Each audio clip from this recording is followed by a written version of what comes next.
সংবিধানে ইতিমধ্যে যে 4টি মূলনীতি আছে সেটা বহাল রাখার পক্ষে অনেকগুলো দল আছে, আবার সংবিধানের এই 4টি মূলনীতি পরিবর্তন করার পক্ষে অনেকগুলো দলগুলো আছে। কিন্তু এ বিষয়ে যেহেতু কোনো ঐকমত্য হয়নি, একটা নতুন প্রস্তাব আছে যে সংবিধানে মূলনীতিতে কি কি অবশ্যই উল্লেখ থাকতে হবে। সেই ক্ষেত্রে 5টি প্রস্তাব আছে, আমরা সেটাকে সমর্থন করেছি। 1971 সালের আমাদের যে মুক্তিযুদ্ধ, সেই মুক্তিযুদ্ধের যে ঐক্যের ভিত্তি ছিল সাম্য, মানবিক মর্যাদা, সামাজিক সুবিচার, এই 3টি প্রশ্ন, তার সাথে গণতন্ত্র এবং ধর্মীয় স্বাধীনতা, সম্প্রীতি ও পক্ষপাতহীনতা, এই 5টি বিষয় অবশ্যই মূলনীতির মধ্যে থাকতে হবে। এই বিষয়ে ঐকমত্য তৈরির জন্য আমরা কথা বলেছি এবং এই বিষয়ে ঐকমত্য এখনও তৈরি না হলেও হয়তো এই বিষয়ে সম্ভাবনা আছে।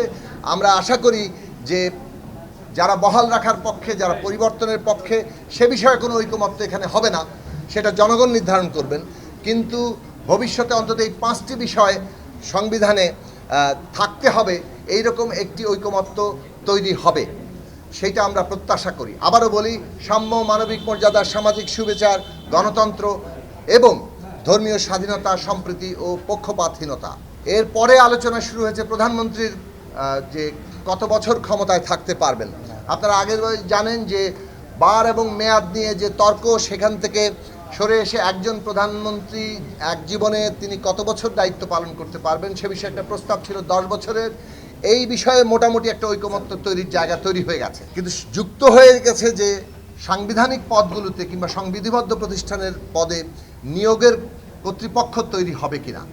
আমরা মনে করেছি বাংলাদেশের যে অভিজ্ঞতা, তাতে আমরা যে নির্বাচন কমিশন সহ দুর্নীতি দমন কমিশন, পাবলিক সার্ভিস কমিশন, মানবাধিকার কমিশন কিংবা অডিটর জেনারেলের মতো সংবিধিবদ্ধ প্রতিষ্ঠান, এইগুলো যখন দলীয়ভাবে নিয়োগ হয়, তার ফলে এইগুলো সাংবিধানিক প্রতিষ্ঠান হিসেবে কাজ করতে পারে না। তার পরিণতিতে নির্বাচনের কি অভিজ্ঞতা, পাবলিক সার্ভিস কমিশনের মাধ্যমে প্রশাসন দলীয়করণের কি অভিজ্ঞতা, দুর্নীতির কি ভয়াবহ চিত্র, এই সব কিছু আমরা দেখেছি। কাজে বাংলাদেশের অভিজ্ঞতার জায়গা থেকে আমাদের দীর্ঘদিনের লড়াই যে এইখানে অবশ্যই সাংবিধানিক পদগুলোতে নিয়োগের এমন একটা কর্তৃপক্ষ তৈরি করা দরকার, এমন একটা কমিটি তৈরি করা দরকার যেখানে সরকারি দল, বিরোধী দল এবং বিচার বিভাগ এর প্রতিনিধিত্ব থাকবে। সেই ক্ষেত্রে পরিবর্তিত যে প্রস্তাব এসছে, সাংবিধানিক পদে নিয়োগের কমিটি এই নামে, অর্থাৎ এনসিসি এখন আর প্রস্তাবে নেই। এখন প্রস্তাব আছে সাংবিধানিক পদ ও সাংবিধানিক ও সংবিধিবদ্ধ প্রতিষ্ঠানের পদে নিয়োগের কমিটি, এবং সেখানে 7 জনের একটা কাঠামো তৈরি করা হয়েছে। আমরা বলেছি প্রয়োজনে কাঠামো সরল করা যেতে পারে, এমনকি কোন কোন প্রতিষ্ঠানে নিয়োগ হবে সেগুলো সুনির্দিষ্ট করা যেতে পারে, যেমন আমরা 5টি প্রতিষ্ঠানের কথা বলেছি, এবং একই সাথে এর জবাবদিহিতা কার কাছে থাকবে সেই প্রশ্নেও আরও সুনির্দিষ্ট করা যেতে পারে।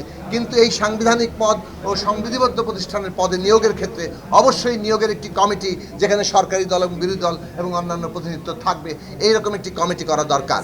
এই বিষয়ে আলোচনা এখন মধ্যাহ্নবিরতির জন্য স্থগিত হয়েছে।